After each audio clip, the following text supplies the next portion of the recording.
Et du coup, bonsoir à tous. On va se présenter premièrement pour ceux qui ne nous connaîtraient pas. Du coup, moi, je suis Bastien Laguioni, je suis psychologue et psychothérapeute.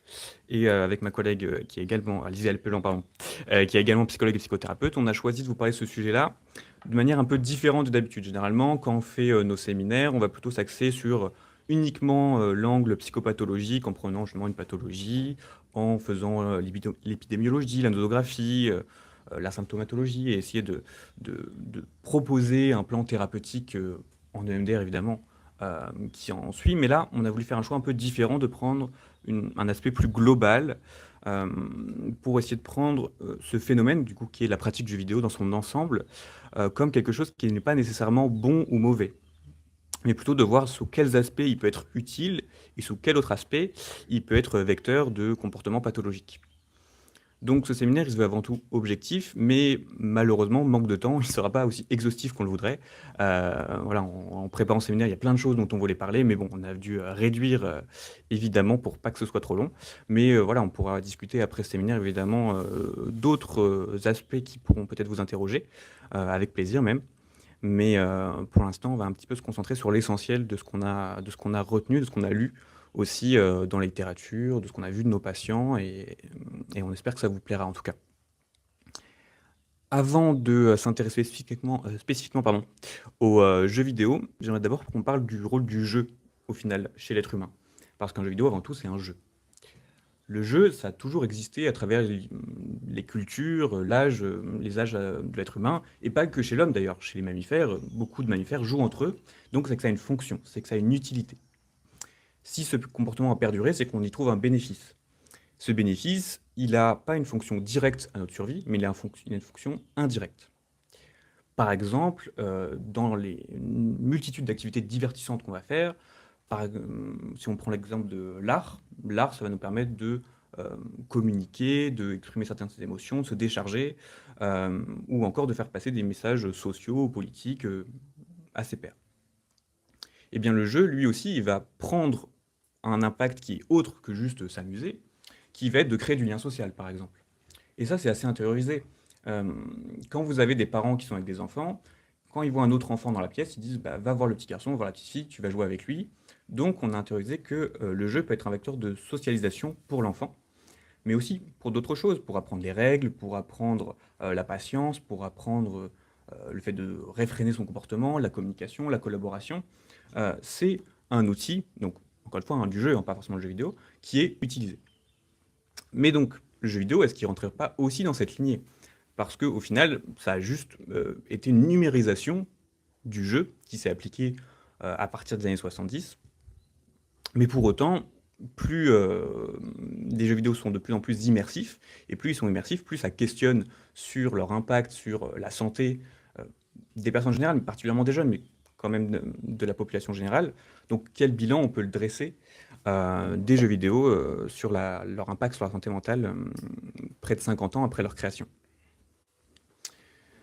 Dans un premier temps, on va parler des bienfaits que peuvent procurer les jeux vidéo dans le développement. Développement à prendre au sens général du terme, on va pas euh, être sur le développement de l'enfant, hein, on va être sur le développement au sens premier du terme, c'est-à-dire que le développement, c'est un processus qui se fait tout au long de la vie, notamment sur la cognition, c'est-à-dire sur l'appareil, sur notre capacité à mentaliser les choses, qui sont décomposées en plusieurs facultés. Donc évidemment, on ne va pas voir tous les bienfaits ou toutes les études qui ont montré un effet sur telle ou telle fonction cognitive des jeux vidéo, parce qu'il y en a des tas. Donc je vous ai fait une petite sélection d'études qui sont assez intéressantes. Premièrement, on a une étude de Clemenson et Stark de 2015 qui a évalué la performance des participants à discriminer des objets relativement similaires sur le principe d'une tâche de reconnaissance visuelle. En gros, c'est une liste d'images où il y en a qui se ressemblent, c'est ce qu'on appelle des leurres, c'est-à-dire qui se ressemblent mais ils sont différents, d'autres qu'ils n'avaient jamais vus, et d'autres qui étaient identiques à ceux qu'ils avaient vus avant, lors de la tâche d'entraînement. Et la tâche consiste à dire si on a déjà vu cet objet, si c'est un nouvel objet, ou si c'est un objet qu'on a déjà vu mais sous une autre forme. Donc c'est-à-dire est-ce que si c'est bien le leur, c'est-à-dire que c'est un objet qui a été légèrement modifié par rapport à la première vision. Entre ces deux tâches, donc c'est-à-dire entre la mesure avant et après expérimentation, on va séparer les participants en trois groupes. Un qui joue à 3D Super Mario World, pardon, qui est, comme son nom l'indique, un jeu en 3D. L'autre, un qui joue à Angry Birds, qui lui est un jeu en 2D. Et un groupe contrôle qui lui ne fait rien de particulier. Et après 2 semaines d'entraînement, on observe qu'il y a une meilleure capacité à reconnaître ces objets chez le groupe 3D, comparé aux 2 autres groupes qui, eux, n'ont pas d'amélioration significative. Donc cette étude elle nous montre bien que ce n'est pas le fait de jouer aux jeux vidéo qui va améliorer les performances, c'est plutôt le type de jeu qui va améliorer telle ou telle performance sur le principe simple d'entraînement. On a une autre étude qui est assez intéressante parce qu'elle va toucher une fonction assez primordiale chez l'être humain, qui est la flexibilité mentale. Donc la flexibilité mentale ou flexibilité cognitive, qu'est-ce que c'est? Elle peut être définie comme une capacité de notre cerveau à s'adapter, à changer de conduite lorsqu'il y a des situations qui sont soit nouvelles, soit changeantes ou soit inattendues. Pour certains neuropsychologistes plutôt, ça va être la capacité la plus prédictive de l'intelligence ou de la réussite scolaire ou professionnelle. Donc, en somme, une capacité assez importante chez l'être humain. Et justement, on a une étude de Glass et collaborateurs en 2013 qui a étudié l'impact d'un jeu de type stratégie en temps réel, en l'occurrence StarCraft, sur la flexibilité cognitive, comparé à un jeu de simulation de vie, ici c'est les Sims, et versus un groupe contrôle. Pour résumer très rapidement, StarCraft, c'est un jeu de guerre dans lequel vous devez gérer tout un tas de ressources, mettre en place tout un tas de comportements, de tâches plus ou moins en simultané, c'est-à-dire que c'est une tâche de multitasking, c'est-à-dire faire plusieurs tâches répétées pas en même temps, mais on dirait à la chaîne, pour parvenir à votre objectif. Donc c'est une tâche qui est assez, un jeu plutôt, qui est assez coûteux en termes de flexibilité cognitive, comparé aux Sims où lui, on estime que c'est moins nécessiteux. Et le groupe contrôle, encore une fois, lui qui ne fait rien de particulier. Et encore une fois, on voit une amélioration significative des performances sur les tests mesurant la flexibilité mentale chez le groupe qui a joué au jeu StarCraft. Et cette amélioration, elle est encore plus marquée lorsqu'il joue à une version encore plus complexe du jeu. Donc, c'est bien que c'est proportionnel à la complexité du jeu, et encore une fois, au type de jeu qui est utilisé. Alors, de manière plus générale, on va retrouver des études qui montrent un effet positif sur les capacités cognitives, telles que la vitesse de traitement, la focalisation visuelle, le sens d'orientation, sur la capacité à conduire aussi. Mais en fin de compte, c'est pas, encore une fois, le fait de jouer aux jeux vidéo. C'est le fait de jouer à certains types de jeux vidéo. Donc si vous jouez qu'au même jeu tout le temps, vous allez avoir forcément qu'une capacité ou qu'une partie de vos capacités qui vont être stimulées et donc améliorées. Et donc vous allez avoir des carences dans d'autres domaines. Et encore une fois, évidemment, on le rappelle, ce n'est pas que les jeux vidéo qui sont capables de faire ça. Je veux dire, on n'a pas attendu les jeux vidéo pour être intelligent, si, si je peux me permettre. Euh, Si je peux faire oui, il y a un biais connu, il y a un biais. Non, c'est bon. c'est bon. Il y a quand même un biais dans ce que tu dénonces, Mhm. que tu énonces, pardon, que je dénonce. Il y a un biais qui me dit que véritablement les chercheurs sont vraiment à côté de la plaque. Il ne faut pas comparer un jeu vidéo avec un autre jeu vidéo, il faut comparer un jeu vidéo avec Monopoly. Il Mhm. ne faut pas comparer la plasticité cérébrale d'un jeu vidéo avec un autre jeu vidéo. Il faut comparer la dispute dans la famille de celui qui triche et qui se fait attraper dans Monopoly, ou de celui qui triche dans leur ami, et qu'on échange, et qu'on dispute, et qu'on apprend, et là, il y a des interactions. Et si on compare ça avec ça, on voit qu'une bonne partie de Monopoly, notamment avec une certaine enfant que j'ai très proche de moi, on a des interactions sociales, des capacités cognitives, des abstractions, des capacités d'intégrer le jeu social. C'est-à-dire que la frustration, c'est ça ce qu'il faut comparer. C'est-à-dire, si on veut véritablement évaluer un jeu, n'importe quel jeu, mais tu fais du jardinage, tu as des capacités cognitives qui changent. Ce qu'il faut, c'est comparer, est-ce que le jeu vidéo, c'est un jeu? Parce que tu es parti sur ce principe-là, et je ne suis pas d'accord avec toi. Ok. Pour moi, le jeu vidéo, c'est pas un jeu. C'est pas un jeu. C'est une addiction, c'est un formatage, c'est quelque chose où on peut tricher à l'intérieur, où on peut s'arranger avec les règles. C'est pas un jeu d'interaction. C'est-à-dire que j'ai joué pendant des heures et des heures avec mon frère aux osselets, des heures et des heures. Je ne sais pas s'il y a des gens dans la pièce quand je joue aux osselets. Au niveau des capacités pragmatiques, j'étais très bon. Maintenant, tu me redonnes des osselets, je ne saurais plus le faire. Mais je sens en moi que si on me redonne des osselets, la texture des osselets, je retrouverai une capacité, malgré mes 61 ans, ce à quoi je jouais avec mon frère. Et c'est surtout, je me souviens de la frustration, des engueulades et des rigolades qu'on avait. Est-ce qu'il y a ça dans les jeux vidéo? Est-ce qu'il y a ça dans les réseaux? Parce que si on compare un jeu avec ça, là, je trouve que c'est encore une fois un glissement sémantique. On parle de jeu, comme on parle d'amour avec je t'aime et puis finalement je te laisse descendre la poubelle, d'accord? Et puis je t'aime et puis je descends la poubelle avant pour pas qu'elle le fasse. Oui. Il n'y a pas d'amour, il n'y a que des preuves d'amour. On connaît voilà. Voilà, excuse-moi de t'avoir interrompu. Non, mais ce que tu dis là, c'est bien, Mm. c'est très bien. Mais moi, je trouve qu'il y a des gamins avec les jeux vidéo, ils disent je joue, et je trouve pas qu'ils jouent. Parce que jouer, c'est s'engueuler. Jouer, c'est se disputer. Jouer, c'est rire. Jouer, c'est apprendre. Et j'ai pas cette impression-là. Voilà. Justement, ça dépend de dans quel cadre utiliser le jeu et à quel âge aussi. Dans le sens où, déjà, on ne va pas forcément jouer ou déjà d'être présent sur l'écran, parce qu'il y a aussi cette question-là, on avait prévu de l'aborder un peu plus tard, mais des écrans et des enfants. On en parlera plus tard, mais c'est aussi un enjeu important du développement. Beaucoup de psychologues du développement mettent en alerte sur l'utilisation trop tôt des écrans pour les enfants, parce que ça vient inhiber ou retarder certaines acquisitions primaires, notamment en termes de motricité. Et que oui, c'est pas pareil par exemple, Monopoly ou le Uno, c'est des jeux qui vont être aussi faits en jeu vidéo, c'est-à-dire numérique, c'est-à-dire qu'il y a des reproductions numériques. Mais c'est pas la même chose que de cliquer sur un bouton et le pion avance tout seul, que de compter les cases pour que ça aille au bon endroit, que d'être avec des gens en physique, etc. Pour le Uno. Hmm. Quand tu en as un, si tu oublies le Uno, tu as un contre-Uno. Oui. On est d'accord. Oui. Est-ce que tu dis le contre-Uno quand tu déposes la carte, ou est-ce que ta main revient de fait le déposer et tu vas dire le contre-Uno? C'est des discussions. Chez toi, c'est la guerre. Ouais. Je pense. Pour des raisons politiques, on ne va pas répondre à cette question. Mais, mais oui, effectivement, c'est une très bonne réflexion. Il y a. C'est pas. Oui. La négociation. Oui. C'est pas une intelligence artificielle. C'est de l'être humain. C'est des disputes, c'est de l'amour, c'est la tendresse, c'est des claquages de porte, c'est de la famille, c'est du social. C'est Oui. du bien. Et j'ai pas cette impression-là. C'est pour ça que je me suis permis de faire une erreur peut-être, de t'interrompre parce que je trouve que le mot jeu, qui est une interaction sociale, c'est Erikson qui a le premier montré l'interaction. Alors Winnicott, il en a fait quelque chose de merveilleux avec le squiggle. Mais le jeu, c'est une interaction sociale. Quand tu es parti sur le monde animal, on le voit chez les bonobos, on le voit chez les lions, on le voit chez tous les animaux qui sont grégaires, qui vivent en groupe, il y a des jeux. D'accord.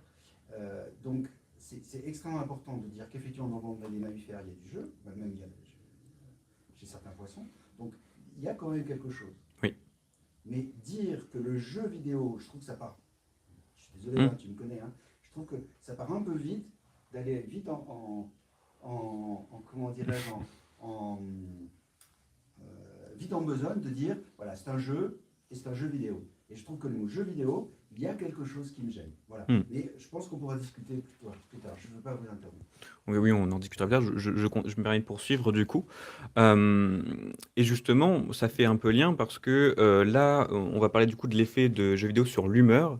On associe souvent la pratique des jeux vidéo dans les clichés, dans les stéréotypes, à des jeunes qui vont être enfermés, qui vont être assez dépressifs, inhibés socialement, phobiques, etc. Pour autant, on a peu d'études par contre là-dessus. Comparé sur le plan cognitif, on avait des centaines d'études. Autant sur le plan de l'image, je trouvais beaucoup moins d'études, c'est plus difficile de se renseigner. Mais on a quand même une revue de littérature qui est relativement récente, 2018 je crois, qui a mis en évidence que les jeux vidéo peuvent être un facteur modéré, je dis bien modéré, du bien-être, du sentiment de bien-être, mais qui est évidemment à pondérer avec d'autres facteurs, notamment la pratique d'activité physique et des liens sociaux de qualité.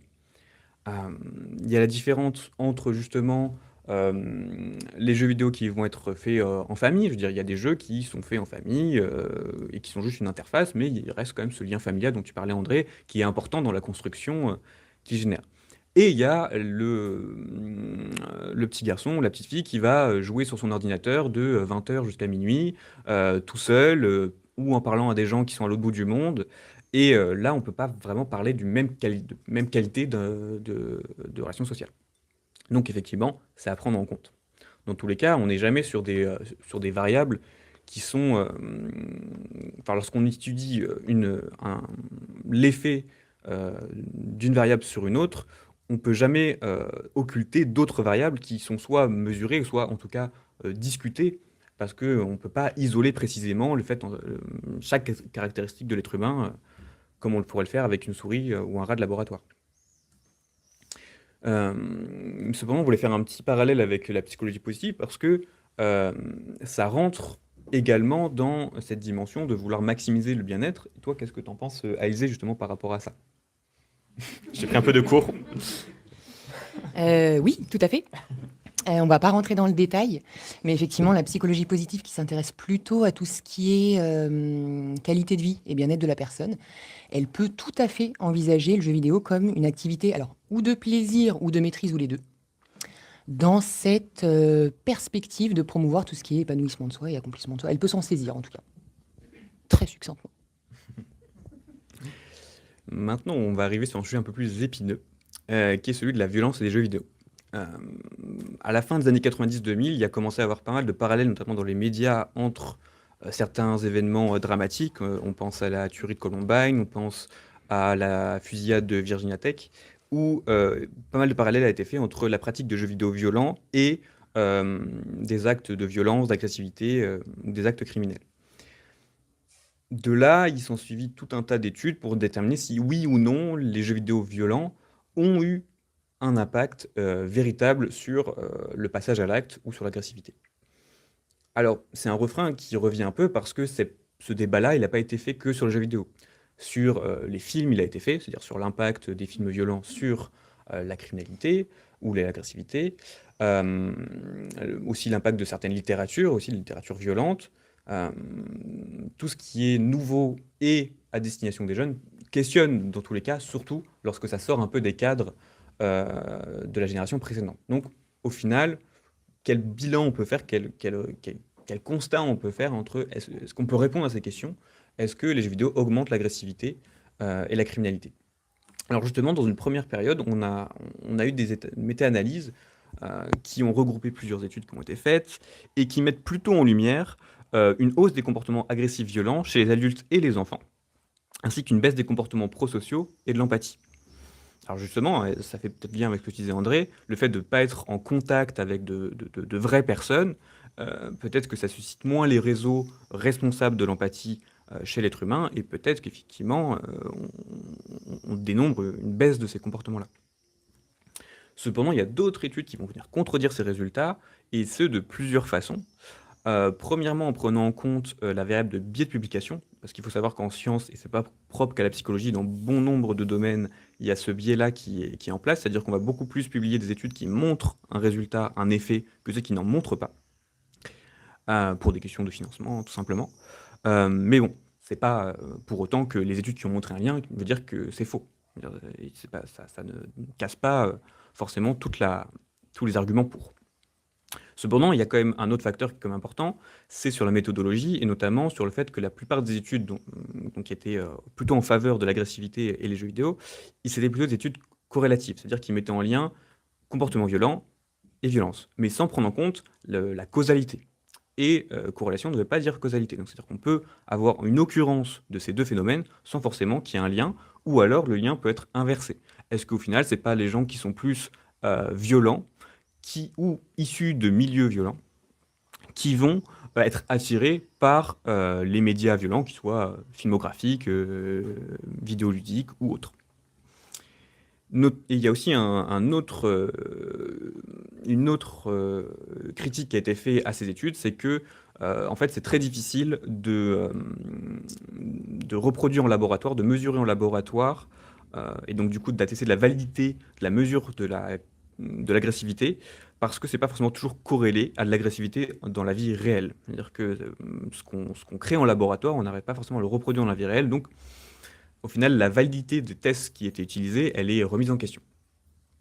Cependant, il y a quand même encore, aujourd'hui, parce que là, les études dont je parlais, ça date un peu, c'est comme il y a 10-15 ans, encore aujourd'hui, il y a encore des études qui montrent soit qu'il y a un effet positif, c'est-à-dire positif au sens qu'il y a une corrélation, plus on joue aux vidéos, plus on est violent ou agressif, tant il y a des études qui montrent l'inverse, qu'il n'y a aucun lien.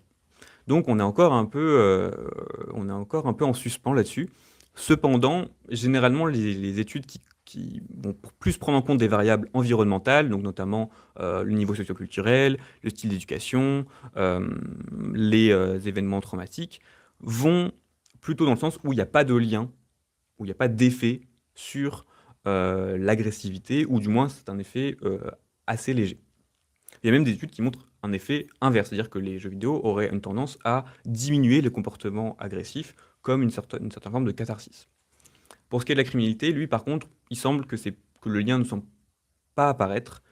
Mais pour ce qui est de l'agressivité, en plus c'est au sens général du terme, parce que dans l'agressivité, il y en a qui vont prendre en compte justement juste l'agressivité physique, mais il y a aussi l'agressivité verbale, on parle de manque d'empathie, maintenant ils prennent aussi en compte le sexisme, le racisme ou l'homophobie comme marqueur d'agressivité, et ça aussi, je pense pas qu'on puisse mettre tout sur le dos du jeu vidéo. Le racisme n'a pas existé à partir du moment où il y a le jeu vidéo, etc. Donc, encore une fois, on n'est jamais sur des facteurs unimodales. Il y a toujours plusieurs modalités qui viennent s'inscrire. Donc, c'est toujours difficile de discriminer. Est-ce qu'il y a une variable sur le temps? C'est-à-dire que nous, cliniquement parlant, on a tous des problèmes. C'est les parents qui veulent dire, bon, tu as travaillé, tu as joué pendant 20 minutes, maintenant c'est 25 minutes. Est-ce qu'il y a une étude qui a été faite sur, on t'arrête sur le temps, c'est-à-dire, voilà, on t'a donné 10 minutes, 20 minutes, une demi-heure, 3 quarts d'heure, et là, c'est quoi la réaction de frustration? Est-ce qu'il y a une étude qui a été faite sur la variable du temps? Ah, d'accord. Tu anticipes tout. En plus, c'est toi qui en parle. C'est toi qui en parle. Du coup, j'ai terminé la partie. En bref, conclusion pour cette petite discussion, on ne sait pas vraiment. Globalement, il existe encore le débat sur l'agressivité, sur la criminalité.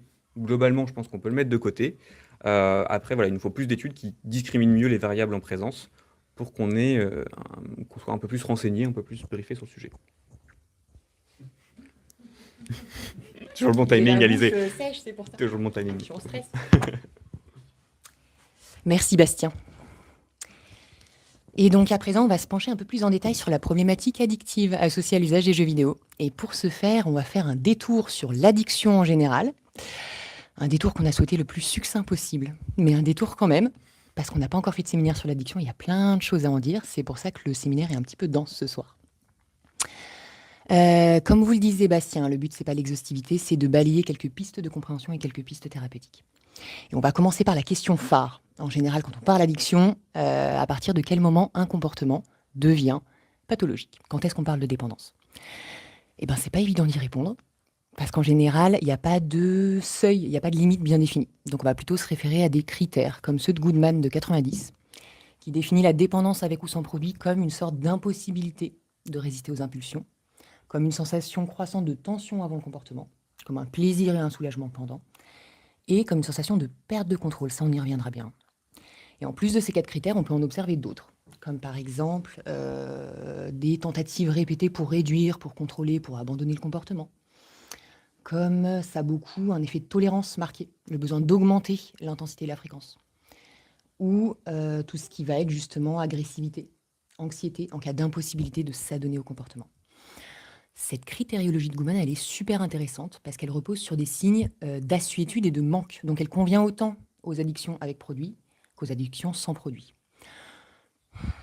Toujours est-il que, avant même de rentrer un petit peu dans ces cases, c'est souvent la plainte de l'entourage qui n'attend pas tous ces critères, qui vient en premier lieu, et les risques encourus par la personne, avant même de remplir tout ça.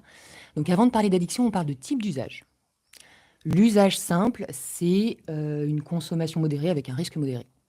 Par exemple, un exemple qui me tient à cœur, 3 à 5 cafés par jour, c'est un super antioxydant et un super vasodilatateur excellent pour le cœur. Plus ça devient compliqué.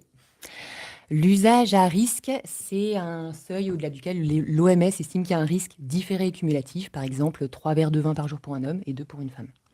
Et effectivement, on n'est pas tous égaux. L'usage nocif, c'est un usage avec dommages physiques, psychologiques ou encore sociaux. Et l'usage avec dépendance, c'est un usage qui, même sans dommage, génère une perte de maîtrise.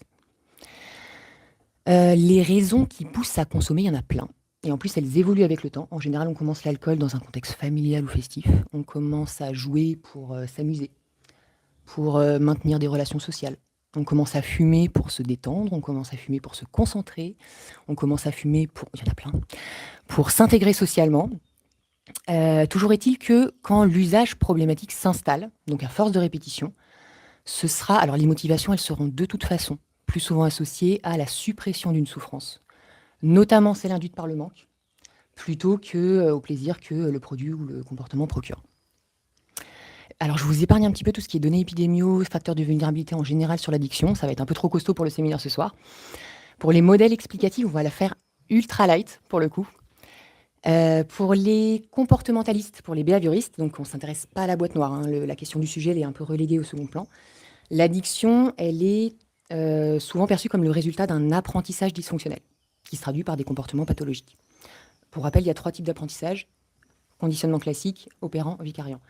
Pour eux, n'importe quel individu dans un contexte d'apprentissage, donc par exemple un renforcement systématique, il peut présenter des conduites addictives, indépendamment de son terrain biologique. Ces modèles, ils sont super intéressants, ils sont super riches, mais ils sont un petit peu limités quand on doit expliquer pourquoi. Par exemple, dans des mêmes conditions d'apprentissage, il y en a un qui devient addict et pas l'autre. Donc on a besoin de modèles un petit peu plus subjectifs. Et quand on s'intéresse aux modèles, au processus cognitivo-émotionnel en jeu dans l'addiction, les études, elles observent quoi? Elles nous disent que, plus encore que la molécule addictogène, tabac, alcool, que sais-je, c'est la croyance dans le pouvoir de la substance qui joue sur le comportement. Exemple, on a pris un groupe d'hommes et on leur a donné un placebo en disant que c'est de l'alcool. Et ces hommes nous rapportent des conduites culturellement stéréotypiques de l'alcoolisation, désinhibition, agressivité, excitation sexuelle et j'en passe. Et l'inverse est également vrai. Donc l'addiction, ça peut aussi être entendu comme la conséquence de biais cognitifs, de croyances, de pensées dysfonctionnelles, associées à des émotions et des sentiments, qui favorisent le maintien et l'expression de la problématique. Et enfin, avant que je me dessèche complètement, l'addiction, ça peut aussi être compris comme une stratégie de coping, donc pour faire face aux facteurs de stress, centrée sur l'émotion, inefficace au long cours, on y reviendra, et surapprise, donc qui empêche effectivement la mise en place d'autres stratégies, qui se montre incapable de résoudre la problématique de fond, en même temps qu'elle peut induire d'autres difficultés. Je me permets. Excusez-moi. On continue un tout petit peu. Je vais essayer de faire le plus vite possible ce tour d'horizon sur l'addiction en général, parce qu'on a des concepts clés dans l'addiction que j'aime bien ramasser sous les 5 C. Si vous voulez, on va parler croyance, on va parler craving, contrôle, cercle motivationnel et circuit de la récompense. Et on va commencer par les croyances, puisque dans la plupart des situations où un comportement répétitif nous échappe, semble nous échapper, le modèle de Beck de 93, il se montre cliniquement ultra utile. Il a été validé expérimentalement chez les toxicomanes et les alcoolodépendants, je crois. Et il explique la répétition de ces comportements par la présence de croyances qui autorisent l'individu à s'adonner à ces conduites. Ces croyances, elles sont résumées dans le modèle ASP. On a des croyances anticipatoires, des croyances soulageantes et des croyances permissives. Anticipatoires, ça va me faire du bien de fumer ma cigarette à la pause. Soulageante, je suis sur les nerfs, il me faut un joint. C'est souvent les « il me faut ». Permissive, en même temps, j'ai bien bossé cette semaine, je peux me permettre un petit verre ce soir. Donc en gros, on a ou un facteur de stress ou la perspective d'un moment sympa. Ça va faire émerger ces croyances anticipatoires et soulageantes en même temps que l'envie. Et les permissives, elles vont banaliser, elles vont minimiser le risque, elles vont favoriser le passage à l'acte. C'est elles qui me donnent l'autorisation de. Ces croyances ASP, elles sont ultra présentes chez les addicts. Alors, on les a tous, mais par exemple, les pensées permissives, elles sont beaucoup plus intenses et beaucoup plus nombreuses chez les dépendants, parce que c'est la répétition des contextes dans lesquels je dois trouver des excuses qui me donne un éventail d'autant plus riche, d'autant plus fourni, d'autant plus automatique de ces pensées permissives. D'ailleurs, souvent, le patient il se sent victime d'automatisme, et on en vient à notre deuxième C, parce que quand on pense addiction, on pense perte de contrôle. C'est d'ailleurs souvent la première plainte, des comportements qui m'échappent. Ils évoquent souvent tout ce qui est habitude ou automatisme pour expliquer ça. Alors nous, on le sait, on ne l'a pas vu en détail dans les modèles explicatifs, mais la répétition de comportements, ça amène la création de patterns qui s'active dès qu'il y a caractéristique de l'environnement. Une sorte de script de la répétition, si vous voulez. Donc, la pause au boulot égale cigarette pour le fumeur. Le script, il s'active automatiquement, même si la personne, elle veut en changer. Les croyances ASP, elles remplissent l'espace mental, l'envie, elle envahit la personne, et le comportement, il peut en découler ultra rapidement. Tout est super rapide, tout est super automatique. Donc souvent, le patient, il arrive avec cette sensation de subir des automatismes, quand en réalité, il s'agit d'une sorte de prise de décision ultra rapide, dont la mise en application est extrêmement, extrêmement bien rodée. D'ailleurs, un des premiers travaux en thérapie cognitivo-comportementale, c'est de mettre en place des stratégies pour distancier le comportement, si vous voulez. Comment dire, mettre en place une espèce d'espace de latence dans lequel le sujet va pouvoir s'auto-observer, faire émerger ce discours interne, ses croyances ASP, pour les mettre au travail, fonction du stade motivationnel dans lequel il est. On passe du coup à notre 3e C. Parce que quand on pense addiction, on pense motivation. Enfin, concrètement, on pense surtout absence de volonté. La volonté, c'est souvent perçu comme une sorte de caractéristique relativement stable de l'individu, dont il serait pourvu ou non. Et du coup, l'absence de volonté, c'est souvent perçu comme une sorte de faiblesse de caractère. Cette conception, elle traduit généralement la difficulté qu'a l'entourage pour comprendre la perpétuation de ces conduites qui desservent. Leur sentiment d'être complètement démunis, impuissants face à la conduite addictive. En même temps, comment comprendre cette mère de famille qui accumule les achats compulsifs et qui du coup accumule les dettes? C'est vraiment pas évident. Pour autant, cette conception, elle tombe rapidement quand on s'intéresse un petit peu à tous les comportements que peuvent déployer les addicts pour masquer leur addiction, pour aller se procurer du shit à 4h du matin à l'autre bout de la ville, pour braver la pluie et fumer sa clope. Donc, le principal obstacle au changement, c'est pas tant une sorte d'absence de volonté, ce serait plutôt l'invocation extrêmement rapide de ce script dont on a parlé, les croyances ASP, l'envie, qui, même si la personne, elle veut en changer, ça la maintient dans une ambivalence monumentale. D'ailleurs, dans les années 80, 2 auteurs anglo-saxons, Prochaska et Dick Clement, je ne sais pas comment ça se prononce, ont proposé un modèle du changement. Vous le connaissez peut-être sous forme de roue, modélisé comme une progression successive entre différents stades de motivation, chacun décrit en termes de conscience du problème, attribution interne ou externe, disposition au changement. Je pense que vous les connaissez. Et des allers-retours sont possibles entre les stades. Donc on a pré-contemplation, je vais vous le faire dans votre sens. Pré-contemplation, contemplation, préparation, action, maintien et rechute. On ne va pas du tout le faire dans le détail, on n'aura pas le temps. Petit point juste sur la rechute. Le but, l'objectif, c'est vraiment de ne pas percevoir la rechute comme quelque chose de définitif. Sortir d'une addiction, ça nécessite souvent, très souvent, plusieurs tentatives. Chacune pouvant être compris comme un apport, un bagage supplémentaire d'expérience qui facilite la tentative suivante. Donc c'est absolument pas foutu pour foutu, bien au contraire. On en passe au craving, puisque jusqu'à présent j'ai mis le terme d'envie, mais quand on parle d'addiction, on parle craving. C'est un terme anglais qui désigne cette espèce de besoin irrépressible, ce désir urgent, violent, dévorant. C'est un phénomène proche de l'émotion et qui possède une forte propension à l'action. Ça a été étudié chez les alcoolodépendants, mais ça concerne tous les types de dépendance. Et il y a un modèle que j'aime beaucoup, proposé fin 90 par Verheul, qui vient discriminer 3 types différents de craving. Le craving de récompense, le craving de soulagement et le craving obsédant. Chacun étant associé à des traits de personnalité du modèle de Cloninger et à des neurotransmetteurs spécifiques. Craving de récompense, alors ça concerne tout ce qui est cocaïne, crack, ecstasy. C'est un craving intense, sous égide dopaminergique. Et en termes de traits de perso, on a vraiment un haut niveau de recherche de nouveautés et des bas niveaux d'évitement de danger ou de dépendance à la récompense. Le craving de soulagement, vous allez voir, c'est l'inverse. Alors ça concerne plutôt tout ce qui est alcoolisation ou intoxication au cannabis. Et c'est associé au système GABAergique et glutamatergique qui inhibe la décision d'arrêter l'intoxication. Et en termes de traits de perso, on a un faible niveau de recherche de nouveautés et des hauts niveaux de dépendance à la récompense et d'évitement de danger. Et le craving obsédant, alors ça concerne justement tout ce qui va être addiction à Internet, addiction aux jeux, addiction au sexe. Le sujet, il est envahi de pensées obsédantes et le craving vient calmer ces pensées-là. Et c'est associé à un dysfonctionnement dans la neurotransmission sérotoninergique proche de ce qu'on observe dans les TOC. Donc ce modèle-là, il est ultra intéressant, je trouve. Et en plus, ça me permet d'aborder un petit peu des points neuro et de finir ce détour, je suis navrée, c'est un petit peu long, sur l'addiction en général avec notre circuit de la récompense. Parce que quand on parle plaisir en neuro, on parle dopamine. Donc ça fait depuis à peu près 70 ans qu'on l'étudie expérimentalement. puisqu'en 54, on a 2 chercheurs américains, Holtz et Miner, qui ont réalisé une expérience tellement colossale que je pense que vous la connaissez tous déjà. Ils ont pris des rats et ils ont relié l'activation de certaines de leurs structures cérébrales, hypothalamus, aire tegmentale ventrale, à un levier. Le rat, il apprend que quand il appuie sur le levier, il ressent une intense satisfaction. À partir de là, c'est fini. Le rat, il appuie continuellement, il appuie frénétiquement sur le levier, plusieurs milliers de fois par heure. Il ne s'arrête pas pour manger, il ne s'arrête pas pour boire, il s'arrête que quand il est absolument à bout de force. L'aire tegmentale ventrale, c'est une structure qui contient les corps cellulaires, des neurones à dopamine. Alors, je ne vous fais pas du tout le schéma, on ne va pas rentrer dans le détail. On a la substance noire qui produit la dopamine, et l'aire tegmentale ventrale, on a ces corps cellulaires, des neurones qui viennent innerver des structures corticales et sous-corticales. C'est cette entité-là, ces structures en interrelation les unes avec les autres, et sous afférence dopaminergique de l'aire tegmentale ventrale, qu'on appelle le circuit de la récompense.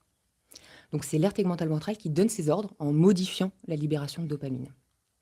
Ce circuit, il est censé diriger l'individu vers, a priori, ce qui est bon pour lui. Et pour ce faire, il s'active lorsqu'il y a récompense. Au début, il s'active quand il y a les caractéristiques primaires. Plus je fais, plus il y a conditionnement, plus il s'active quand il y a le signal qui annonce la récompense. Donc au début, c'est quand je joue aux jeux vidéo. Après, une bonne pratique, c'est quand je me mets sur le canapé. C'est quand j'allume la console, c'est quand je sais que je vais avoir la pause et que je vais pouvoir jouer. Mais si jamais le signal il n'est pas suivi de récompense, c'est pas simplement l'absence d'un shoot de dopamine qu'on observe. C'est carrément un arrêt total, un arrêt momentané de l'activité dopaminergique dans cette zone. C'est effrayant. Et c'est ça justement, effectivement, ce qu'on ressent quand il y a de la frustration, cette frustration-là. Ce circuit de la récompense, il est actif quand on éprouve du plaisir naturellement. Il est aussi actif quand il y a prise de substance, il est aussi actif quand il y a comportement addictif. Et on en vient un petit peu à notre thématique de ce soir, avec le jeu vidéo. Parce que tout objet source de gratification peut entraîner effectivement un trouble de l'usage, cette pathologie du système de récompense. Alors ça concerne un minimum d'usagers.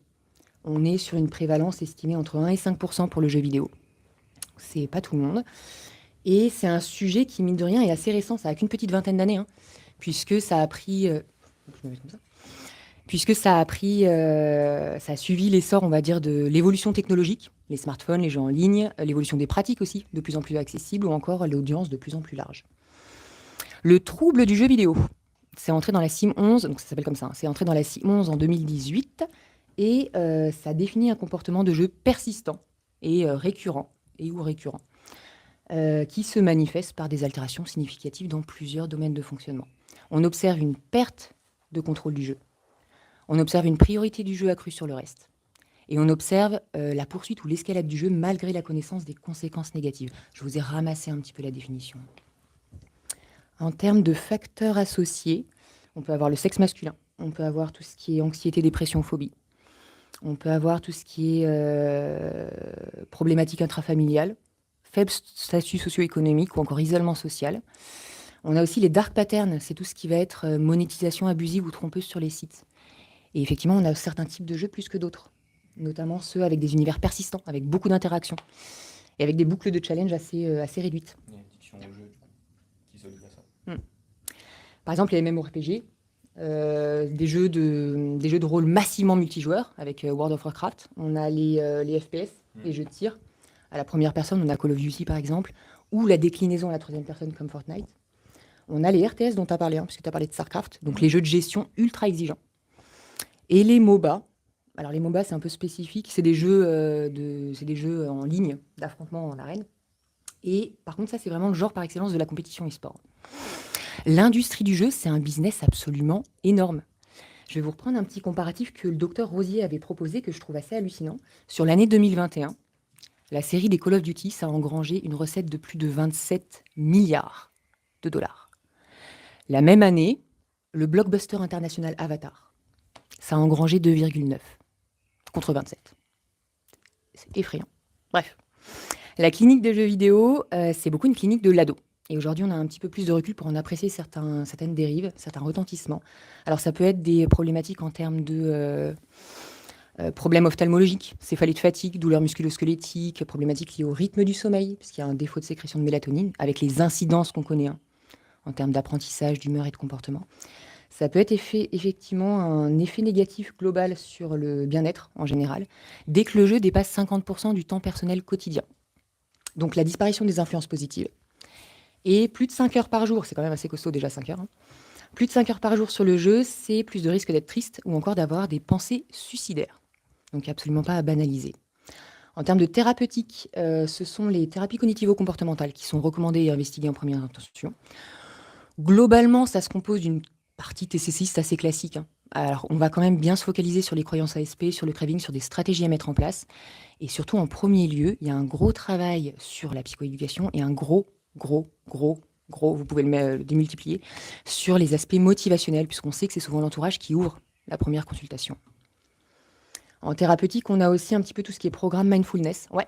Oui, non, mais justement, il y a un point sur lequel tu rebondis pas, et pourtant, ça me paraît être essentiel dans la thérapeutique, et je présume que tu vas poser cette question-là. C'est-à-dire que moi, j'ai jamais eu un seul ado qui est venu me dire en disant bonjour monsieur Batti, On y vient. voilà, On y vient. j'ai une addiction aux jeux vidéo. C'est toujours la famille. Mais c'est vrai que ce matin, j'ai eu une demande d'une patiente pour son mari pour l'alcool. Donc en fait, on a ça en similaire. Ouais. On a l'environnement qui Oui. dit que... Et dans l'addiction, c'est ultra fréquent. Donc ça, si tu veux, voilà. Le problème, c'est que c'est un ado. Et on y vient. D'accord. C'est le cas clinique. D'accord. J'ai pensé à toi. Ouais. Non, parce que honnêtement, je sais pas pour moi, on a des psychothérapeutes émérites dans cette pièce. Et on galère pas tous. Du CPEA, heureusement, hein. Et sur lesquels vraiment, je veux échanger parce que très concrètement, autant je me sens à l'aise dans à peu près toutes les pathologies, Autant à part celle-ci. le trouble obsessionnel, et souvent ça va avec les addictions, Ouais. et dans les addictions, l'addiction du jeu vidéo. Mais je suis en échec, mais voilà, donc j'attends avec beaucoup d'impatience. Merci pour cette pression supplémentaire. Ouais, je pense pas que ce soit utile. Je sais même plus où j'en étais, André. Thérapeutique et cas clinique. Ah oui. Merci. Je finis un peu les thérapeutiques. On a aussi tout ce qui est...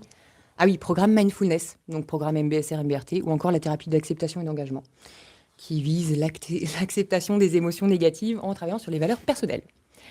Mais, vu que c'est absolument pas l'objet de ce séminaire, on va directement embrayer sur le MDR.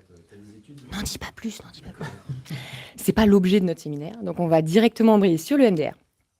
Et quand on se penche un peu sur le MDR et la dépendance, on observe qu'il y a deux approches, deux chemins qui se dessinent. La première approche, elle envisage le MDR comme un traitement adjuvant. Donc elle est centrée sur les problématiques comorbides, anxiété, dépression, psychotrauma, phobie, qu'importe, à l'appui du protocole standard ou de protocoles spécifiques pour ces problématiques. La deuxième, elle est centrée addiction, notamment chimique jusqu'à présent, et elle envisage la désensibilisation pour réduire la réactivité du patient aux stimuli qui déclenchent le mésusage. Donc on va cibler le craving, on va cibler les déclencheurs, on va cibler les croyances ASP. Il y a des protocoles modifiés, celui du détour de Popke, celui de le Cravex de Haas ou encore le Shimoshen d'Omaha. Et il y a certains de ces protocoles qui proposent même une échelle spécifique. Plutôt que la SUD, dans le protocole standard, qui évalue le degré de perturbation, ils utilisent la LOU, alors pardonnez mon anglais, hein, Level of Urge, qui estime le niveau d'envie irrépressible. Alors aujourd'hui, il y a trop peu de travaux qui évalue l'efficacité de l'EMDR dans le champ des addictions. Il y a quelques études de cas tout au plus. Et en plus, ces protocoles modifiés, ils n'ont pas du tout fait l'objet d'une évaluation rigoureuse. Donc, de la recherche future est absolument nécessaire. Et s'il y en a qui se lancent dans un parcours de thèse, n'hésitez pas, il y a un champ d'investigation phénoménal de ce côté-là. Et donc, dans l'attente de travaux un peu plus consistants dans ce domaine, je m'inscris plutôt dans cette première approche qui envisage l'EMDR comme traitement adjuvant et qui postule la diminution du besoin de s'autoréguler, de s'automédiquer à mesure que le suivi avance et que le fonctionnement de l'individu s'améliore. Et donc, je vais vous présenter un petit peu un cas. Alors, c'est plutôt un comparatif. Je vous ai pris dans ma clinique 2 patients avec, sur le papier, d'entrée de jeu, quelque chose de relativement similaire. On a 2 ados, un de 13 ans, un de 14 ans, et la plainte, effectivement, c'est ce qu'on a régulièrement, hein, c'est la maman qui vient avec un temps d'écran de jeu trop important qui empiète effectivement sur le reste, temps de sommeil et temps scolaire en général. On est surtout sur des là. En dehors de ça, vous allez voir que ces suivis, ils sont aux antipodes l'un de l'autre, c'est pour ça que je vous les mets un petit peu en parallèle. On a un suivi dans lequel tous les voyants sont ouverts, et un suivi dans lequel Le libéral a montré énormément de limites, dans lequel ça a été extrêmement compliqué, et ça l'est toujours parce que c'est toujours en cours. Je vais vous le faire, je pense, point par point, ne serait-ce qu'en commençant sur l'alliance thérapeutique. Donc mon jeune de 13 ans, c'est en plus un ado qui a été identifié HPI, qui est extrêmement brillant et très très à l'aise socialement. Donc l'alliance thérapeutique, ça s'est fait en 5 minutes. Ça a roulé directement. Pour le jeune de 14 ans, on est plutôt sur ce qu'on a en général, dans ce cas de clinique des jeux vidéo, un ado qui va être muré dans le silence, qui va être muré dans son monde dans le jeu. Donc le premier travail, ça va être d'entrer dans son monde. C'est pas la partie la plus difficile en général du job, mais effectivement, il y a besoin d'accroche. D'ailleurs, je suis passée par le même collège, donc ça a fait aussi son petit effet, c'était plutôt appréciable. En ce qui concerne les problématiques comorbides, puisqu'on le sait, on l'a vu, je vous l'ai déjà dit, l'addiction, a priori, ça ne sort pas de nulle part. C'est une béquille, c'est une solution qui vient pallier une difficulté, ou en tout cas la mettre à distance. Le phobique social qui peut ne pas se confronter effectivement aux gens, ça on l'avait vu dans votre séminaire avec Laurence l'année dernière. Le problème, c'est que ce n'est pas seulement une solution qui signale un mal-être derrière, c'est une solution qui est ultra pernicieuse. Ça nourrit la problématique et ça entraîne aussi d'autres difficultés ultérieures. Donc en EMDR, effectivement, nous, on vient cibler ces problématiques comorbides, si vous voulez, ce qui a transformé le jeu non problématique en jeu problématique, ce qui a transformé l'usage en mésusage. Je m'égare complètement.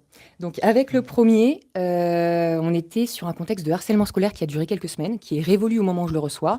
Donc on a un trauma simple. Pour le deuxième, on est sur des dysfonctions intrafamiliales, de la maltraitance intrafamiliale depuis tout jeune. On a un grand frère qui a un bon écart d'âge, diagnostiqué schizophrène et non stabilisé. Mon jeune patient, il a aussi une maladie congénitale. Et il y a un divorce parental au moment où je le reçois. Donc on a un trauma complexe, massif, on a un contexte non révolu, et on a un patient qui est ultra dissocié. On n'a pas le temps, mais j'ai envie de faire un petit point...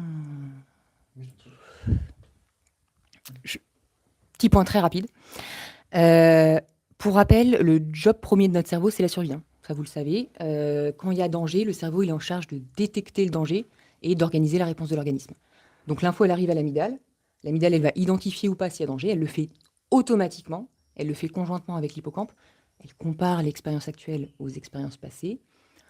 D'où l'importance d'un stock d'expériences de qualité dès les jeunes années. Si la menace elle est avérée, elle balance les hormones du stress pour prévenir d'autres structures. Cortisol, adrénaline. Le but, c'est d'augmenter la fréquence cardiaque, d'augmenter la fréquence respiratoire, de se préparer à la lutte ou à la fuite. Dans un contexte de menace perpétuelle, dans un contexte de maltraitance intrafamiliale, l'enfant, il ne peut pas fuir et il ne peut pas se battre.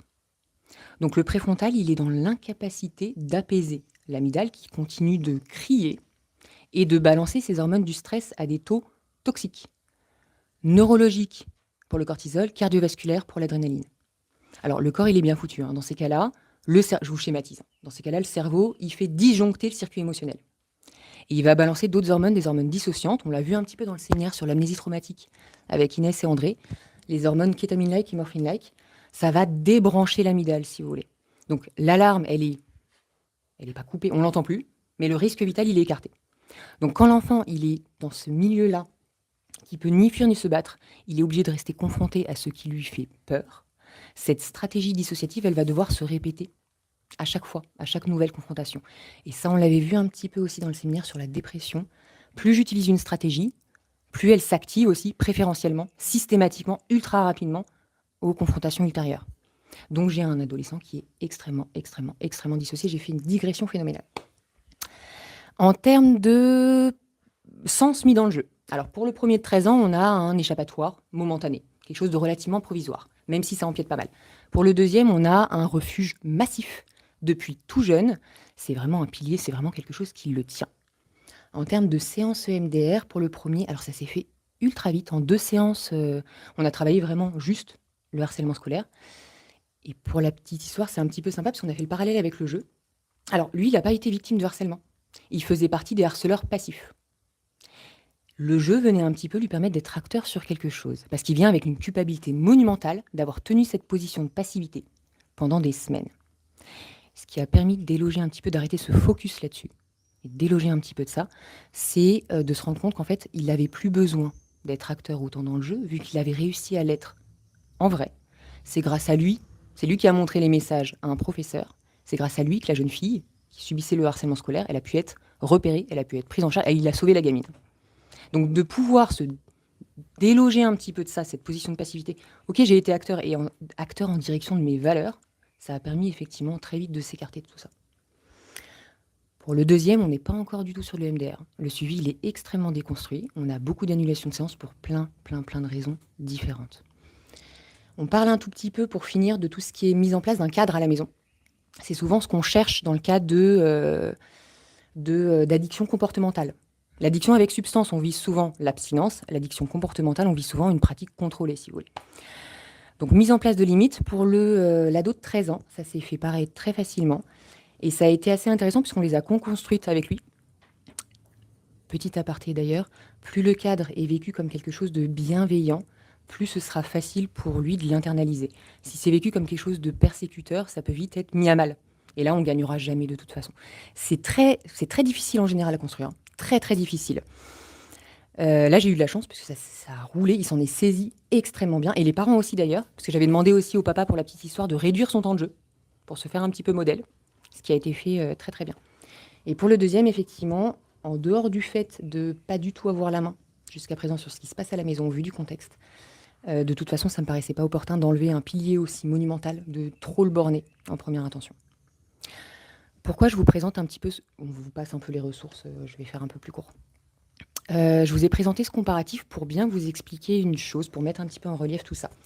On a affaire à une mécanique addictive qui s'attaque à un circuit tellement costaud. Le circuit de la récompense est impliqué dans notre survie.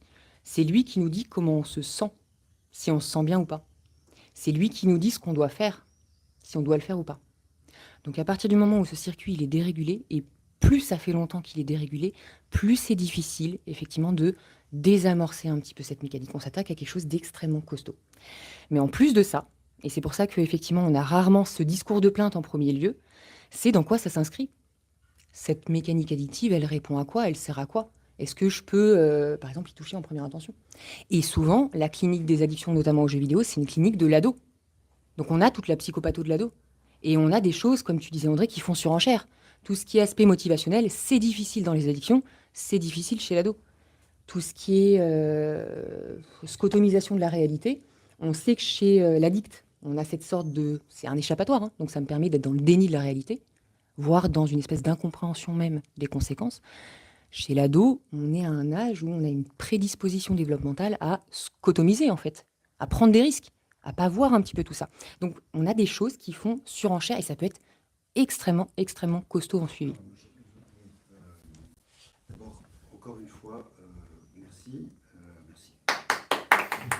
C'est pas fini encore, c'est pas fini. fini. Enfin, moi, Non, parce c'est que pas encore fini. Il y a une chose qui coince dans ton raisonnement, qui coince de façon assez forte. Alors déjà, le premier point, on se rend compte en écoutant Bastien et en t'écoutant toi que le modèle neurobiologique est le seul qui nous parle en EMDR. Donc c'est absolument très clair. Il y a tellement de biais dans les autres études que quand on parle neurobiologie, on voit notre patient, on voit les réactions orthosympathiques, parasympathiques, on voit ça. Donc c'est vraiment, je pense que pour tous les jeunes chercheurs qui sont dans cette pièce et futurs jeunes chercheurs, il y a quelque chose à travailler exclusivement, pas exclusivement, enfin on a une voie royale avec la neurobiologie. Le deuxième point, je trouve que dans ton deuxième cas, il y a une erreur que tu fais, que tu as quand même pointé, que tu n'as pas faite en fait, mais effectivement, c'était une suppléance dans le deuxième. D'accord ? Ce qui serait, je pense que tu vas me détester, mais peux-tu essayer de nous faire rapidement, quelques phrases, le lien entre ce que le contexte dysfonctionnel de la famille, Je t'écoute. d'accord, avec bien évidemment les événements traumatiques du frère, on se doute qu'il y a eu des violences physiques, etc., etc. Donc on va prendre le lien d'attachement insécure, etc., insécurité, avec ce que procure en miroir, comme médicament, comme suppléance, et là je parle sous comment dirais-je, le sourire en coin de Florent Viard, parce que la suppléance c'est un concept psychanalytique, que vient apporter le jeu vidéo. Est-ce que tu pourrais essayer d'articuler neurobiologiquement ce que vient faire suppléance le jeu vidéo avec la situation de ce gamin? Excuse-moi. Avec les aspects neuro? que tu veux, bien sûr. Voilà. En termes de suppléance, on va dire en termes d'aspect psychologique, ça supplée tout en fait. On a vraiment une mise en place d'un cadre, on a le fait d'être acteur, on a le fait de... Ça supplée à tellement de niveaux que c'est difficile de te répondre, André. Faut pas y toucher, en fait. C'est pas qu'il faut pas y toucher parce que ça entraîne tellement de dérives aussi. Le problème, c'est que si on l'en déloge pas, plus il plonge... Bah, en fait, ça fait depuis des années déjà qu'il est dedans. Mais plus ça reste dans cette dynamique-là, on verra rien d'autre exister, si tu veux, si on l'en déloge pas. Mais là, ça supplée tellement de choses. C'est pour ça que j'ai dit, effectivement, le but, c'est pas de mettre à mal directement cette espèce de béquille. Parce que là, pour l'heure, en tout cas, c'est pas évident de pouvoir lui, même sans lui enlever complètement, mais en tout cas de mettre trop de limites. Mais c'est nécessaire de toute façon. De toute façon. Je ne veux pas monopoliser la parole, mais là, on n'a pas un cadre libéral qui peut Ça, c'est la suffire. conclusion. C'est-à-dire que Dans le cas des addictions, dans le séminaire où on voit que le MDR ne marche pas, Ouais. on verra certainement que c'est une des limites du libéral. Et Dieu sait qu'on est bien équipé ici, on a des neuro, on a des TCC, on a des psychothérapeutes MDR qu'on peut aider de façon multifocale. Il y a c'est pour ça qu'il faudra un hôpital le jour. exactement, c'est la conclusion, André. C'est cette idée de quand on parle addiction. Alors, substance, c'est un petit peu différent, mais bien évidemment substance.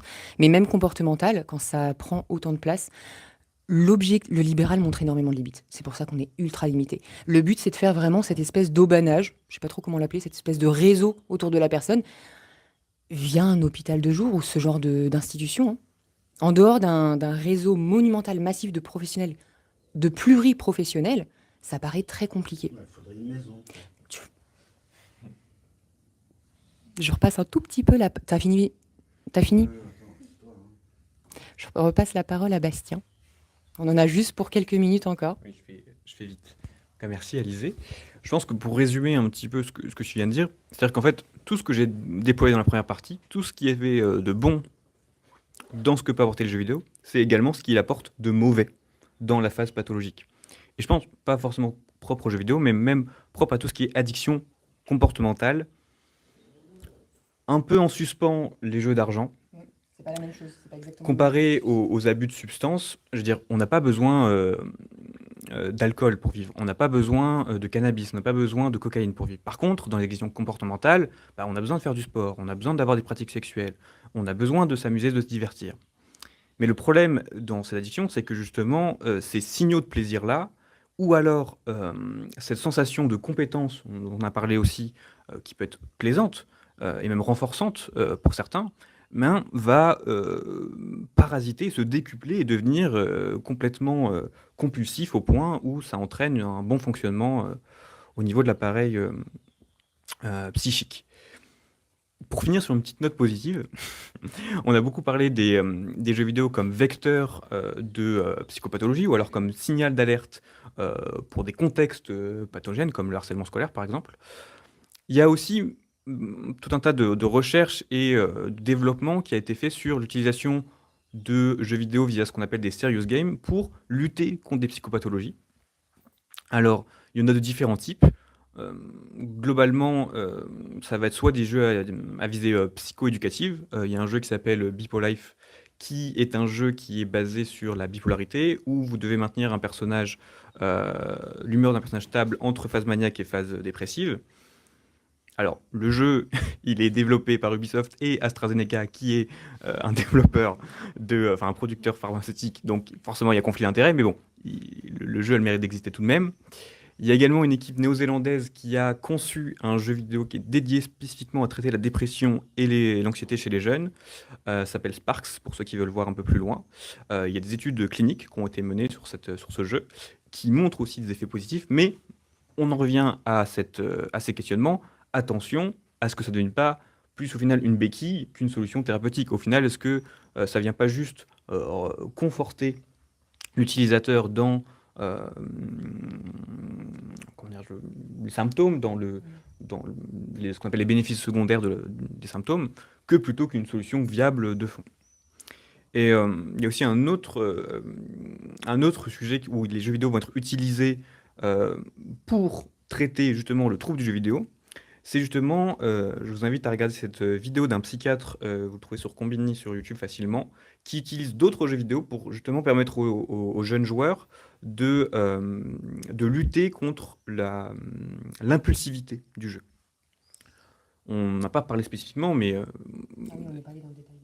Fortnite, qui est le jeu le plus joué actuellement dans le monde, je crois, mais en tout cas pas mal chez les jeunes, ça pose beaucoup de problèmes parce que c'est un jeu qui est déjà fait pour rendre addicts les enfants au niveau des coloris, au niveau de la fréquence de jeu. C'est un jeu que vous pouvez jouer 20 minutes, 30 minutes, 40 minutes, 1 heure, 3 heures, sans cesse en répétition. Donc c'est un jeu très rapide en termes de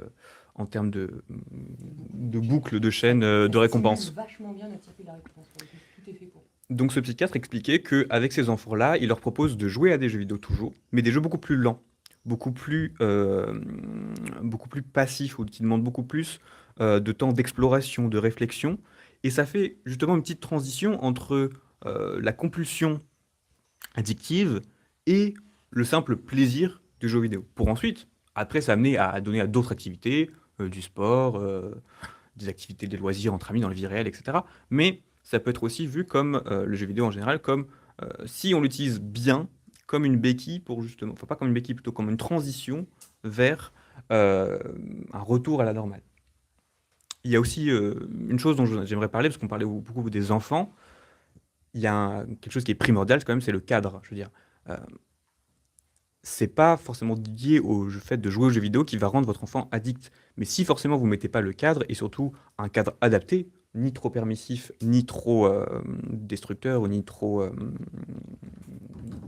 limité, forcément, ça peut, entre guillemets, bien se passer. Euh, Il y a une règle, je ne sais pas si vous la connaissez, mais qui est bon à rappeler pour les enfants, qui est la règle des 3, 6, 9, 12. C'est-à-dire qu'avant 3 ans, pas d'écran. Vraiment zéro écran pour leur bon développement neuropsychologique. À 6 ans, ils peuvent commencer à regarder des écrans, mais avec des contenus adaptés à leur âge, évidemment, et en présence d'un adulte qui leur explique qu'est-ce qui se passe, qu'il y a une interaction entre l'écran et l'adulte. À partir de 9 ans, l'enfant peut utiliser Internet. À partir de 12 ans, il peut être sur les réseaux sociaux. Mais avant ça, non. Alors, c'est débattable, hein, c'est des conventions qui sont faites en fonction d'études, mais je pense que c'est important de les rappeler parce que on voit tous au restaurant, dans le tram, dans le train, dans l'avion, voilà, des enfants qui sont scotchés dès 2 ans au téléphone du parent, à la tablette, et ça devient quand même assez inquiétant. Donc encore une fois, c'est pas propre aux jeux vidéo ou n'importe quel autre type d'addiction, c'est pas la substance, enfin, c'est pas le comportement qui est molécules addictogènes, en si on est domaine sur du comportement, ça n'a pas un pouvoir intrinsèque addictif. addictif. C'est le cadre dans lequel il est permis qui va notamment jouer là-dessus. Voilà, c'est à peu près tout ce qu'on avait à dire. Toi, tu voulais rajouter quelque chose? Oui, voilà, on a tenté de vous brosser un petit peu un tour d'horizon des effets du jeu vidéo avec Bastien. Le but, c'est pas absolument de diaboliser, c'est pas non plus d'être dans le déni des dérives potentielles du jeu, hein. Comme vous l'a dit Bastien, il peut y avoir effectivement pas mal de plus-value au jeu. S'il s'inscrit, et effectivement, tu as bien fait de bien appuyer là-dessus, si ça s'inscrit dans un cadre, dans quelque chose d'encadré, dans quelque chose de pensé, dans quelque chose de sécurisant, de socialisant. Comme toute stratégie de toute façon, si le jeu, ça devient quelque chose d'empiétant, de rigide, de systématique, bah, ça peut effectivement entraîner des dérives. Tout objet source de gratification peut entraîner des dérives de toute façon. Ce sera tout pour nous. Du coup.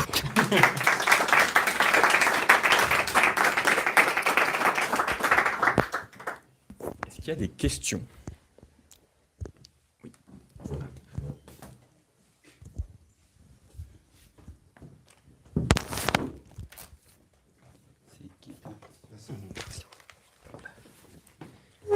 Oui, déjà merci beaucoup à vous deux pour cette chouette présentation. Sujet complexe. Je vois Alizé qui est ravie, parce que je lui avais dit que je n'essaierais pas de poser de questions, mais... Et alors, tu vas être d'autant plus ravie parce que là j'ai 3 axes avec potentiellement 2 questions. Mais je vais essayer d'être le plus concis, au vu de la fatigue aussi de fin de journée. Constat psycho, je trouve que ça a été très très clair, hein, et côté TCC, et prise en charge de la TCC sur tout ce qui est addiction comportementale. Ouais, j'ai pas grand-chose à dire de plus. Là où j'aimerais juste échanger avec vous, c'est sur plutôt le constat Neuropsycho, est-ce que vous avez observé ou est-ce qu'il y a des études qui montrent une typologie de différents types de jeux vidéo qui pourraient accroître tel ou tel type de trouble? Donc une comorbidité beaucoup plus précise par rapport à tel type de trouble et tel type de jeu. Tu parlais un petit peu des MMORPG, tu parlais voilà, de ce genre de choses. Ok. Autre- Deuxième question par rapport à ce. Je balance tout, je vous balance tout à tous les deux et puis après vous répondez. Deuxième point que je voulais voir aussi avec vous, c'était est-ce que, mais là c'est plus une réflexion, est-ce que l'utilisation croissante des jeux vidéo peut avoir aussi un impact sur l'augmentation des diagnostics de HPI? Voilà, pas plus compliqué que ça, parce que c'est quand même un diagnostic qui augmente de plus en plus ces derniers temps. Est-ce que c'est un corrélaire? Est-ce que c'est une comorbidité? Est-ce que, je sais pas, qu'est-ce que vous en pensez? Et qu'est-ce qu'il en est? Et dernier point, qui est probablement le plus long, et là j'aimerais bien changer avec vous, mais aussi avec André, ça fait écho à ce qu'il disait tout à l'heure. Est-ce que côté sociétal, il serait possible dans la psychoéducation à nos patients de faire la différence entre jeux vidéo, que je pourrais qualifier de fast-food, où ça va être en source de dopamine pauvre, et on va dire des jeux vidéo qui sont plus artistiques, plus ou ce que tu disais par rapport au design du jeu vidéo, à tout ce qui est toute l'industrie en fait du jeu vidéo, également côté musical. Et là, je fais un clin d'œil aussi à André, tout ce qui peut être compositeur, tout ce qui est création vraiment et d'utilisation d'orchestre philharmonique pour rendre épique certains jeux. Est-ce que c'est pas quelque chose aussi à faire rentrer dans notre psychoéducation en tant que psychologue? Tiens, bah, je te laisse peut-être revenir parce que tu en avais parlé de l'utilisation de certains types de jeux plus que d'autres. Des jeux plus contemplatifs. Plus, Oui. voilà. Justement, je n'ai pas déplié spécifiquement, mais effectivement, dans les jeux contemplatifs, c'était plus les jeux à vocation plus artistique, parce que oui, comme on disait, les jeux vidéo, c'est un marché, c'est une industrie qui vaut des milliards, mais dans lesquels les jeux aussi investissent des milliards. Il y a du graphisme, il y a de la musique, il y a des scénaristes, etc. Et il y a des jeux effectivement type fast-food, type Fortnite, voilà, où en gros le simple but c'est de tuer les adversaires, d'être le numéro un et c'est tout, entre guillemets, pour très vulgariser. Et d'autres jeux qui se veulent avoir une vocation artistique, de passer des messages, etc. Oui, effectivement, là, ça peut être un peu plus utile pour instaurer un lien, socialiser, discuter autour de ce jeu-là, alors qu'autour de Fortnite, bah, on a vite fait le tour de la question. Par rapport à ta question sur est-ce qu'il y a certains jeux qui vont développer plus certaines pathologies que d'autres, là, je pourrais pas te répondre comme ça. Je suppose oui, mais je pense que encore une fois, il y a d'autres facteurs qui vont jouer, facteurs personnalité, facteurs d'environnement, etc. Notamment, voilà, on parlait de la violence, effectivement. Oui, peut-être que les gens qui jouent aux jeux vidéo violents ont plus de propension à avoir des actes violents ou agressifs, mais il y a tout un contexte derrière à prendre en compte. Mais c'est une bonne question. Si on élargit justement pas qu'au sens du jeu vidéo, je pense qu'il y a deux choses. Premièrement, il y a le rapport à la connaissance. Avant, les aînés, c'était le siège du savoir. Aujourd'hui, on a Internet. Donc, il y a plus ce respect des gens qui ont de la connaissance, des professeurs, etc. Parce qu'ils se disent, dans tous les cas, c'est pas grave si j'écoute pas, j'irai sur Wikipédia et j'aurai la connaissance. Parce qu'on confond connaître les faits et articuler les faits, ce qui est pas du tout la même chose. Ensuite, par rapport au décalage de génération, il y a aussi cet effet que actuellement, et ce qui explique que voilà, on alerte sur beaucoup plus de niveaux de dépression ou de troubles suicidaires beaucoup plus élevés chez les jeunes, chez 18-25 ans aujourd'hui qu'auparavant, parce qu'il y a une isolation sociale qui se fait. Pourquoi? Parce qu'aujourd'hui, vous avez Uber Eats, vous avez Netflix, vous avez les jeux vidéo, vous avez tout ce qu'il vous faut à la maison pour ne pas bouger. C'est-à-dire que vous pouvez manger, vous pouvez vous informer, vous pouvez vous divertir, vous avez Tinder, vous pouvez parler vous pouvez avoir une sexualité, vous avez la pornographie, vous avez tout accès à la maison. Donc forcément, on sait que généralement, le cerveau aime bien aussi la culture du moindre effort, c'est-à-dire pour obtenir une tâche, enfin une récompense, moins je fais d'efforts, plus je me sens euh, optimisé. Donc, je pense que ça explique aussi ce décalage-là où euh, forcément, c'est pas le même rapport à la fois aux autres, au monde extérieur, et aussi à la connaissance. En fait, tu es la voix off de Nous sommes les enfants perdus de Jack, de Fight Club. C'est exactement ce que tu es en train de dire. Enfin, il y a une petite nuance dans tout ça, pour Uber Eats, etc. Il faut bien quelqu'un qui paye. Il faut quand même aller bosser quand même. C'est pour ça que ça Il tient faut pas. quand même de aller toute façon. sortir, il faut quand même avoir des diplômes, il faut quand même. C'est pour ça que ça tient pas. Pardon? C'est pour ça que ça tient pas en général. Bah, c'est pour ça qu'il y a le rêve de l'auto-entrepreneuriat. Vous êtes sur un ordinateur, vous faites vos business en ligne, Oui, etc. mais- La crypto-monnaie, etc. Qui séduit beaucoup de jeunes parce que c'est le travail, Dans mon univers que je me suis construit, dans l'univers que je je peux construis. aussi, Moi, je Voilà. vais vous donner. Est-ce qu'il n'y a pas un problème de frustration? Mais je ne veux pas monopoliser la parole, mais c'est passionnant. On devrait écrire un Covid article. aussi, il y a beaucoup de télétravail. Oui, c'est aussi. tout un peu. Et juste une question, parce que celle-là, est-ce qu'il y a eu une étude qui a été faite sur post-Covid? Parce que les enfants Covid sont quand même... Moi, j'ai lâché les jeux vidéo au moment du Covid. Je veux dire, j'étais très dur, très sévère, mais le problème, c'est, bon, voilà, tu vas t'inscrire sur WhatsApp, parce que tu vas parler avec tes copains. Et donc, à partir de là, on a lâché quelque chose.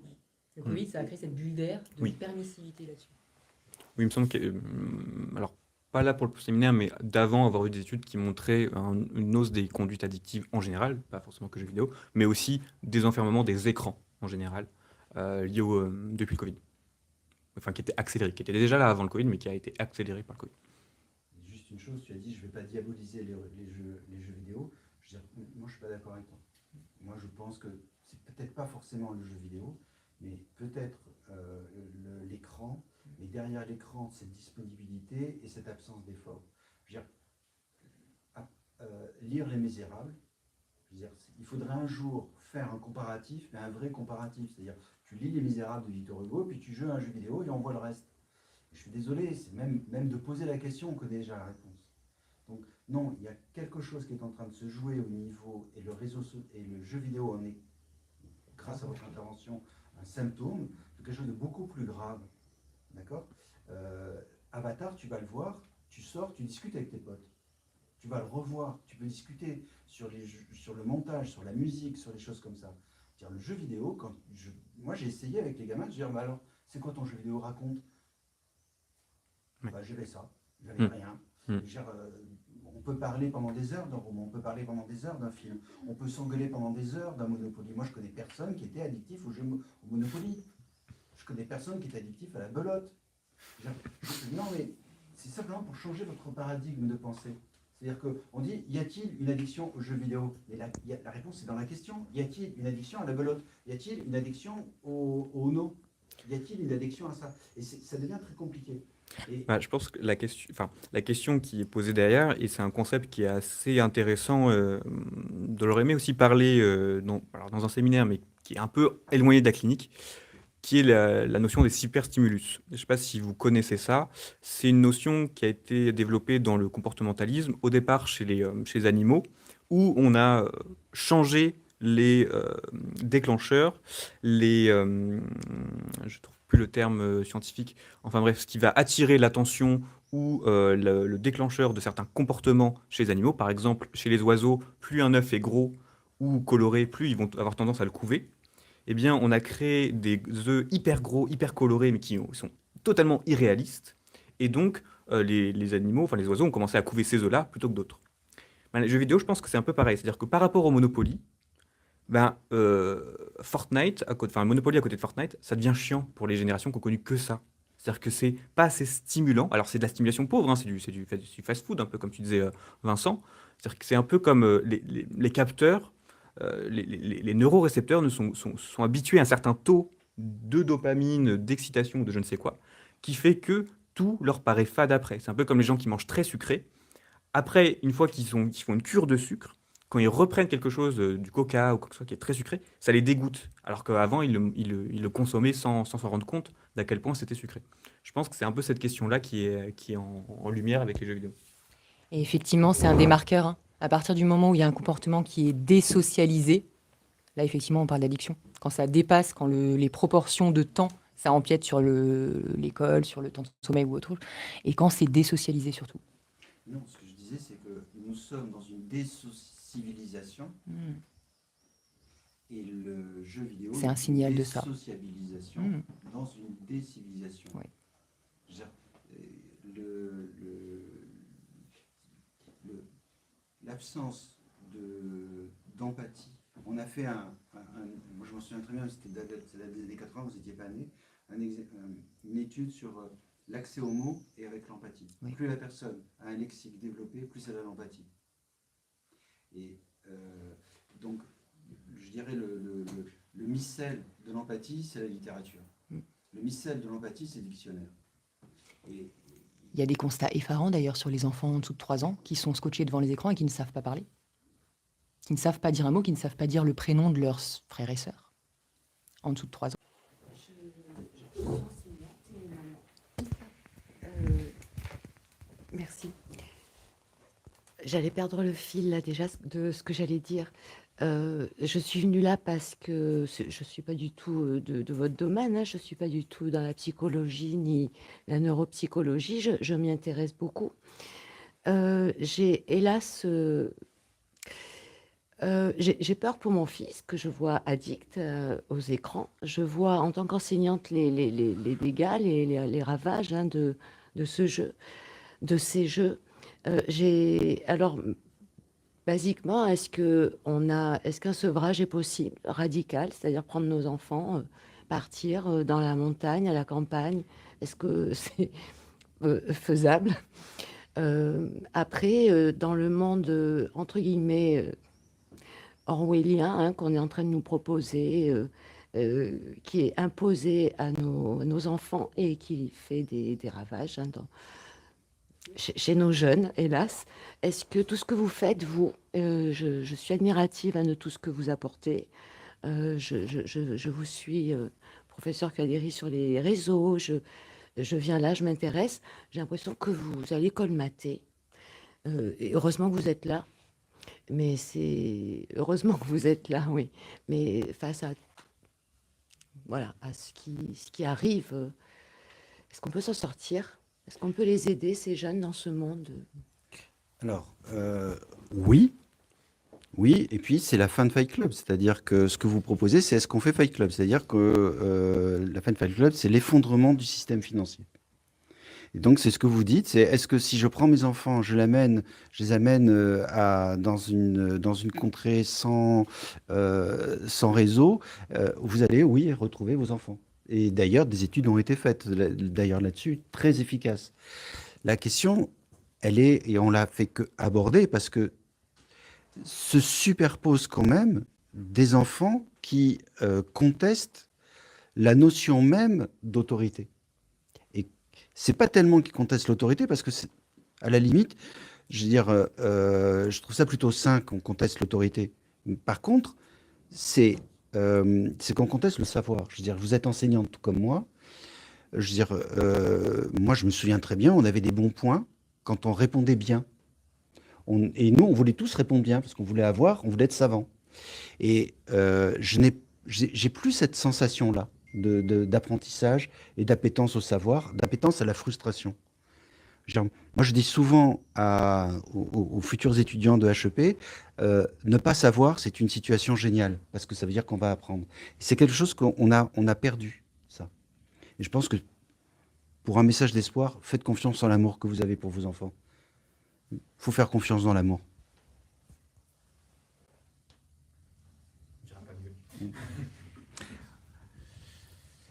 On peut finir là-dessus. Moi qui ai d'autres questions. On est en train de... Ah, on a peut-être un peu dépassé le temps.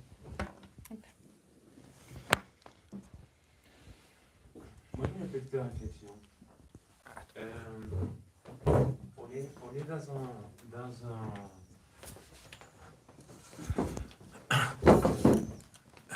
une boîte qui est capable de bouger des milliards et des milliards. Et nous, quand on est devant un écran, on est tout seul. C'est un peu naïf de penser qu'on peut se brancher ou débrancher quand on veut, parce qu'on est tout seul. Avant, on voyait un film ou quelque chose, on partageait à 4 ou 5 personnes. Mais maintenant, chacun de nous, on a un écran. On ne peut pas partager ça qu'on voit avec personne d'autre. Alors, on n'a aucune possibilité de se débrancher parce que le système avec des milliards est fait pour nous brancher à chacun de nous. Alors, c'est très compliqué de qu'une personne, 20 ans, 30 ans, 8 ans, est capable de se débrancher de l'addiction, de machin, parce que tout le système, avec des milliards, est ciblé pour se brancher. Alors, je pense que... Petite réflexion. Tu veux- Hop là, effectivement, comme tu disais, hein, tout appelle à devoir faire preuve d'autodiscipline et c'est particulièrement difficile à mettre en place, notamment au vu de l'âge, hein. Plus on est jeune, plus c'est difficile. D'ailleurs, c'est un des premiers travails en TCC, de mettre en place, par exemple, des aides externes, des trucs qui popent sur les écrans pour dire on arrête maintenant, ou en tout cas d'anticiper, de mettre en place tout un tas de choses qui rendent accessible l'arrêt de l'écran. Parce qu'en fait, on ne le fait pas. Et on n'a pas envie de le faire. Donc de mettre en place tout ça, tout ce qui manque aujourd'hui, puisque tout le monde a son écran. Tout le monde peut être en autonomie dessus. Et d'ailleurs, pour rebondir sur le manque de socialisation, on a des études, j'avais vu ça, hein, sur des effets en termes de problématiques relationnelles chez les joueurs de jeux vidéo.